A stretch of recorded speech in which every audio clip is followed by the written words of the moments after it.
नमस्कार दोस्तों, क्या आपको पता है यूएस के अंदर प्राइवेट प्रिजन्स भी होते हैं। जी हां, जेल जो कि ऑपरेट किया जाता है प्राइवेट प्लेयर्स के द्वारा, नॉट बाय गवर्नमेंट। कुछ ऐसा ही हो गया जैसे कि भारत के अंदर कल से टाटा के द्वारा अडानी, अंबानी, कई सारे जो प्राइवेट प्लेयर्स हैं उन्होंने यहां पर जेल खोल लिया है और यहां पर गवर्नमेंट उनको रखने के बजाय प्राइवेट प्लेयर्स के द्वारा वो मैनेज किए जाते हैं। ऐसा सिस्टम भी है यूएस के अंदर। तो इसी को लेकर काफी समय से सबसे पहले ओबामा और जो ट्रंप हैं उनके बीच में काफी मतभेद देखने को मिला और वापस से यहां पर जब जो बाइडेन प्रेसिडेंट बने हैं यूएस के, उन्होंने यहां पर इसकी शुरुआत कर दी है कि ये जो प्राइवेट प्रिजन्स होते हैं उसको हम बंद करेंगे। यहां पर आप देख सकते हो, Biden orders justice department to end use of private prisons. तो यहां पर हम जानेंगे दोस्तों कि इसकी शुरुआत कैसे होती है, किस प्रकार से प्राइवेट प्रिजन्स एक तरह से अमेरिका के अंदर आया, किस तरह से ये सारी चीजें चला करती हैं और यहां पर क्या प्रॉब्लम रही है ओबामा, ट्रंप और जो बाइडेन के बीच में। तो इन सब के बारे में जानेंगे। चलिए आगे बढ़ते हैं। मैं हूं अंकित अग्रवाल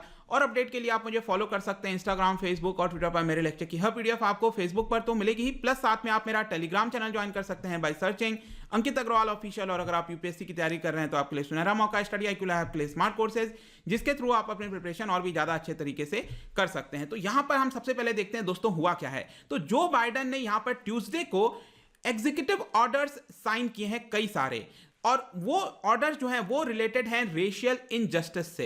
अब आपको पता होगा कि पिछले साल मई के महीने में जॉर्ज फ्लॉयड नाम का जो पूरा प्रोटेस्ट है वो हमें अमेरिका के अंदर देखने को मिला था। बेसिकली जो कलर्ड पीपल हैं, ब्लैक पीपल हैं, उनके खिलाफ जिस तरह से यहां पर अमेरिका के अंदर मतभेद किया जाता है, उसी को लेकर जो पूरा प्रोटेस्ट देखा गया था। तो यहां पर जो बाइडेन ने कई सारी चीजें अनाउंस की थी कि हम इसको एंड करने की कोशिश करेंगे। तो यहां पर जो एग्जीक्यूटिव ऑर्डर्स साइन किया गया है उसमें से एक ऑर्डर ऐसा है कि जिसमें बोला गया है जस्टिस डिपार्टमेंट को, जैसे कि हमारे देश के अंदर लॉ मिनिस्ट्री होती है वैसे ही वहां पर जस्टिस डिपार्टमेंट को बोला गया है कि वो जो प्राइवेट प्रिजन्स के ऊपर डिपेंडेंट रहते हैं उसको अब बंद कर देना चाहिए। क्योंकि पिछली बार क्या हुआ था कि ओबामा इसको बंद करना चाहते थे लेकिन ट्रंप की सरकार आ गई और ट्रंप ने यहां पर उसको कंटिन्यू रखा। तो बेसिकली आप कह सकते हो कि ये जो स्टेप लिया गया है जो बाइडेन के द्वारा, it is one of the first step to stop corporations from profiting of incarceration. अब देखिए यहां पर इनकार्सरेशन का मतलब होता है कि जब लोगों को जेल के अंदर रखा जाता है, तो यहां पर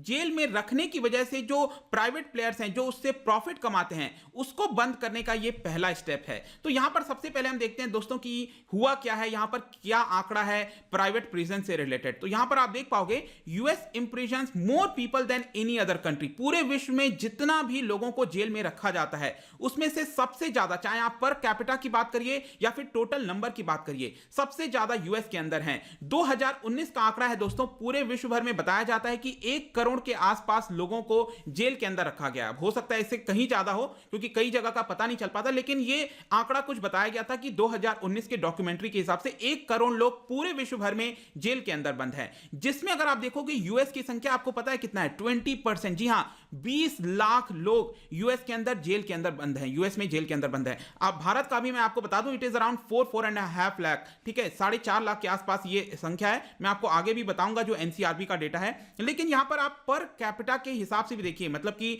पर 1 लाख जो रेसिडेंट्स हैं, लोग हैं उस देश के अंदर, उसके हिसाब से भी आप देखोगे तो 655 पीपल आता है यूएस के अंदर। एल सल्वाडोर का दूसरा नंबर है 590, फिर तुर्कमेनिस्तान है जो 552 है, थाईलैंड 541।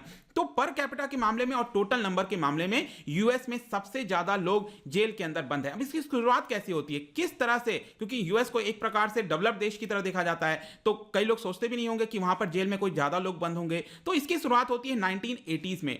अगर आपने वेब सीरीज वगैरह देखा होगा, नार्कोस और जो आपको पता है पाब्लो एस्कोबार, तो 1970s 80s का ये पूरा टाइम चल रहा था जब ड्रग्स वगैरह जैसी चीजें काफी अपने चरम सीमा पर थी। तो यहां पर क्या हुआ था कि यूएस के अंदर काफी ज्यादा ड्रग की प्रॉब्लम देखी जा रही थी। तो यूएस सरकार ने 1980s में यहां पर इसको क्रैक डाउन करने की कोशिश की और यहां पर जो इलिसिट नार्कोटिक्स ड्रग होता है, जितने भी इस तरह की चीजें होती हैं उसको टैकल करने का निर्णय लिया। और इस पॉलिसीज को जितनी भी सरकार है, चाहे डेमोक्रेटिक हो, रिपब्लिकन रिपब्लिकन हो, सभी ने इसको फॉलो किया था और यहां पर बताया गया कि जो भी लोग पकड़े जाएंगे ड्रग ऑफेंसेस से रिलेटेड, उनको बहुत ज्यादा हार्श पनिशमेंट दिया जाएगा। तो इसकी वजह से लोगों को जेल के अंदर रखा गया काफी सारे, और इसीलिए 1980s के बाद अगर आप देखोगे तो लोगों की संख्या बढ़ती रही जेल के अंदर। और स्पेसिफिकली बताया जाता है जो अफ्रीकन अमेरिकन है उनको काफी हद तक टारगेट किया गया और इसलिए उनकी संख्या जेल के अंदर आज के डेट में आप देखोगे तो काफी ज्यादा है। इनफैक्ट मैं आपको बता दूं 1980 से पहले जब ये क्रैकडाउन करना स्टार्ट किया गया था तो 5 लाख ही प्रिजन में अंदर लोग थे, लेकिन 2000 आते आते इनकी संख्या 20 लाख के आसपास हो जाती है। और यहां पर आप देख सकते हो कि जितने भी लोग बंद हैं प्रिजन के अंदर उसमें 60% संख्या आपको ब्लैक पीपल की, कलर्ड पीपल की देखने को मिलेगी। इसके अलावा बताया जाता है कि जो ब्लैक मैन होते हैं they are 6 times more likely to be in prison, मतलब व्हाइट पीपल के मुकाबले ये 6 गुना ज्यादा ऐसा होता है कि वो उनके चांसेस ज्यादा हैं कि वो प्रिजन में रख दिए जाएंगे। इसके अलावा हिस्पैनिक पीपल होगा, हिस्पैनिक बेसिकली जो स्पेनिश स्पीकिंग पीपल होते हैं अमेरिका के अंदर, मैक्सिको इस तरह के रीजन्स में, उनको हिस्पैनिक बोला जाता है। तो 2.7 times they are likely to be kept under jail than white people. अब यहां पर दोस्तों हम देखते हैं कि प्राइवेट प्रिजन की कैसे शुरुआत होती है। ये तो हमने आंकड़ा देख लिया कितने लोग बंद हैं, क्यों इसकी यहां पर लोगों की संख्या बढ़ गई, लेकिन प्राइवेट प्रिजन कहां से आया? तो देखिए 1980s के बाद से जैसे जैसे संख्या बढ़ती रही प्रिजनर्स की, तो जो स्टेट गवर्नमेंट है, लोकल गवर्नमेंट है, फेडरल गवर्नमेंट है, उनके पास उतनी फैसिलिटीज नहीं थी इतने सारे प्रिजनर्स को मैनेज कर पाए एक साथ। इसके लिए गवर्नमेंट ने क्या सोचा कि प्राइवेट सेक्टर को हम इसके अंदर लेके आते हैं। तो प्राइवेट सेक्टर क्या करेगा, बड़े बड़े प्रिजन्स बनाए जाएगा और यहां पर प्रिजनर्स को हम उसके अंदर रख सकते हैं। और इसीलिए यूएस के अंदर ये कॉन्सेप्ट है जिसको कहा जाता है प्रिजन इंडस्ट्रियल कॉम्प्लेक्स। तो इस तरह के बड़े बड़े आपको प्रिजन्स देखने को मिलेंगे। आप देख सकते हो एक बहुत बड़ी कंपनी है वहां पर जो प्रिजन्स को ऑपरेट करती है जिसका नाम है कोर सिविक, और आप देख सकते हो कितना बड़ा ये होता है और काफी अच्छी फैसिलिटीज भी आप देख सकते हो इस तरह से यहां पर मॉडर्न तरीके से बनाया जाता है। ये कोर सिविक का एक प्रिजन है, कॉम्प्लेक्स है आप कह सकते हो यहां पर। और इन सब चीजों की वजह से आप कह सकते हैं 1984 में जाकर पहला प्रॉफिट फैसिलिटी बना, मतलब कि कंपनीज ने अपना प्रिजन खोला ताकि उससे वो प्रॉफिट कमा सके। आप इमेजिन करके देखो इस तरह का कॉन्सेप्ट है। तो प्राइवेट कंपनीज को यहां पर काफी हद तक प्रॉफिट देखने को मिला। सो प्राइवेट कंपनीज आर्ग्यूड, उन्होंने ये कहा कि हम नए नए टेक्नोलॉजीज लेकर आएंगे, कंस्ट्रक्शन डिजाइन हमारा बढ़िया होगा, तो हमें एम्प्लॉइज कम रखने पड़ेंगे प्रिजन के अंदर, और इसकी वजह से क्या होगा, जो टैक्स पेयर का पैसा है वो बचेगा, मतलब हम आपके पैसे बचा रहे हैं, ऐसा यहां पर प्राइवेट कंपनीज ने बोला। लेकिन 2018 का रिपोर्ट दोस्तों आप यहां पर देख सकते हो, बताया जाता है कि $5 बिलियन की ये पूरी इंडस्ट्री हो चुकी है यूएस जो प्राइवेट प्रिजन्स हैं। और यहां पर बताया जाता है कि जितने भी प्रिजनर्स हैं यूएस के अंदर उसके 9%, उसका 9% मैं बता दूं ये आपके प्राइवेट प्रिजन्स के अंदर रखे हुए हैं यूएस में। और यहां पर दो सबसे बड़ी कंपनी है, एक तो मैंने आपको बता ही दिया कोर सिविक और जियो ग्रुप, और दोनों अगर मैं बता दूं आपको दोस्तों तो प्रेसिडेंट ट्रंप को इन्होंने काफी हद तक मॉनेटरी सपोर्ट दिया था इलेक्शंस के समय, और ये देते रहते हैं। तो लेकिन क्रिटिसिज्म भी इसका होता रहता है। देखिए उस समय तो इसकी जरूरत थी तो इसलिए प्राइवेट प्लेयर्स को लाया गया, लेकिन यहां पर क्रिटिसिज्म ये है कि जो कंपनीज हैं वो प्रॉफिट कमाने के चक्कर में ज्यादा से ज्यादा लोगों को अंदर रखना चाहते हैं, और कई बार उसमें बहुत ज्यादा जो प्रिजनर्स हैं उनके आपस में झड़प देखने को मिलती है। इससे होगा क्या, आप खुद सोचो, जब आपस में लोग टकराएंगे, भिड़ेंगे, तो इसकी वजह से डिमांड और ज्यादा बढ़ेगी, लोगों को प्रिजन्स के अंदर रखना पड़ेगा, तो इसकी वजह से जो गवर्नमेंट है वो प्रिजन्स को बंद नहीं करेगी और इनका प्रॉफिटियरिंग का काम चलता रहेगा। तो ऐसा क्रिटिसिज्म यहां पर लगाया जाता है कि ये जो कंपनीज होती हैं वो अपने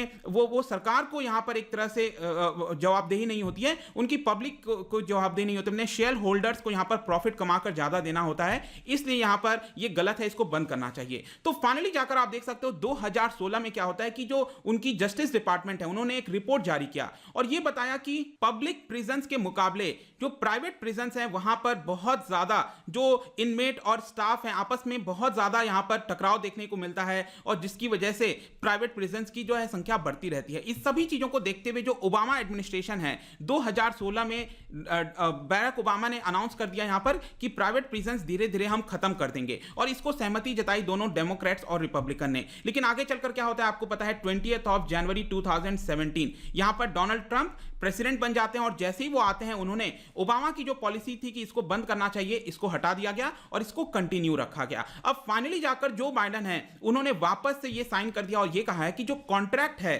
जो कॉन्ट्रैक्ट होता है ना, जैसे आपकी जस्टिस डिपार्टमेंट और जो प्रिजन है, ठीक है, दोनों के बीच में कॉन्ट्रैक्ट हो गया 10 साल तक हम आपको प्रिजनर्स देंगे और आप उसको रखोगे, तो ये जो कॉन्ट्रैक्ट जब एक्सपायर हो जाएगा तो इसको रिन्यू नहीं करना है, ऐसा ऑर्डर दे दिया गया है। तो बताया जाता है कि करीब 1.5 लाख के आसपास जो लोग हैं जो कि फेडरल सेंटेंस काट रहे हैं, आपको ये भी पता होगा कि यूएस के अंदर स्टेट के पास बहुत पावर होती है, तो स्टेट के अलग यहां पर लॉज होते हैं, कानून होते हैं, उनको अलग सजा होती है, सेंट्रल के अलग कानून और सजा अलग है। तो सेंट्रल लॉ को जो वायलेट किया हुआ है, जिसमें प्रिजनर्स हैं, वो उनकी संख्या 1.5 लाख के आसपास है, जिसमें से 14,000 करीब 9% के आसपास प्राइवेटली यहां पर बंद हैं। तो इनके ऊपर ये अप्लाई होने वाला है। इसके अलावा भी मैं आपको बता दूं कि यहां पर इमिग्रेंट्स जो बाहर से, जैसे आपने सुना होगा, काफी चर्चा हो रही थी कि मैक्सिको से बहुत सारे इमिग्रेंट्स आ जाते हैं, तो इन सबको भी क्या होता है कि प्रिजन्स में रख दिया जाता है, लेकिन ये उनके ऊपर अभी के लिए अप्लाई नहीं होगा। लेकिन बाइडन के ऊपर प्रेशर है कि ये जो प्राइवेट प्रिजन्स के अंदर रखे जाते हैं जो इमिग्रेंट्स हैं, उनको भी हटाया जाए यहां से और पब्लिक प्रिजन्स में लाया जाए। लेकिन ये जो डिसीजन है थोड़ा टफ होगा, क्योंकि यूएस के पास बहुत सारी अभी अचानक से फैसिलिटी तो आ नहीं सकती है, बहुत सारे प्रिजन्स बना दिए जाए। तो लेट्स सी कि सारी चीजें कैसे होती हैं, बट आई होप कि ये जो पूरा कॉन्सेप्ट था, ये जो पूरी बात चल रही है प्राइवेट प्रिजन्स बंद करने की, ये आपको समझ में आ गया होगा। जाने से पहले जैसा कि मैं आपको बता रहा था कि भारत का मैं आपको स्टैटिस्टिक्स दे दूं, यहां पर 2016 का स्टैटिस्टिक्स रिलीज किया गया था एनसीआरबी के द्वारा, नेशनल क्राइम रिकॉर्ड ब्यूरो के द्वारा, और इसमें आप देख सकते हो जो लेटेस्ट आंकड़ा है हमारे पास, उसके अकॉर्डिंगली यहां पर 4,33,000 स्पेसिफिकली मैं आपको बताऊं तो यहां पर प्रिजनर्स हैं। लेकिन हमारे यहां ऑक्यूपेंसी रेट कहीं ज्यादा है। अगर आप देखो कि एक्चुअल जो कैपेसिटी है वहां पर प्रिजन्स में रखने की, वो 3,80,000 है, लेकिन है कितने, 50,000 के आसपास ज्यादा है, जिसकी वजह से 113 ऑक्यूपेंसी रेट है। तो यहां पर सरकार को ध्यान देना चाहिए। ये भारत का आंकड़ा जैसा कि आप यहां पर देख सकते हो। तो ये पूरा वीडियो था दोस्तों, आई होप कि आपको समझ में आया होगा। जाने से पहले एक इंटरेस्टिंग आपके लिए क्वेश्चन लेकर आया हूं, जो प्रिजन का स्टैटिस्टिक्स है उसी से रिलेटेड मैंने ये क्वेश्चन बनाया है। आपको बताना है कौन सा स्टेटमेंट करेक्ट है। 2 स्टेटमेंट है यहां पर। इसका जो राइट आंसर है मैं अपने इंस्टाग्राम पर तो डालूंगा ही, अगर आप इंस्टा पे नहीं हो कोई बात नहीं, टेलीग्राम से आप ले सकते हैं। मैं कई सारे एमसीक्यूज यहां पर डालता रहता हूं स्टोरीज के फॉर्म में, आप जाकर प्ले कर सकते हो। अगर आप मुझसे इकोनॉमी पढ़ना चाहते हैं, कोई भी कोर्स परचेज करना चाहते हैं, स्टडी IQ ऐप पर जा सकते हैं। आई होप कि वीडियो आपको पसंद आया होगा। मिलता हूं आपसे next time. Till then thank you very much, see you soon.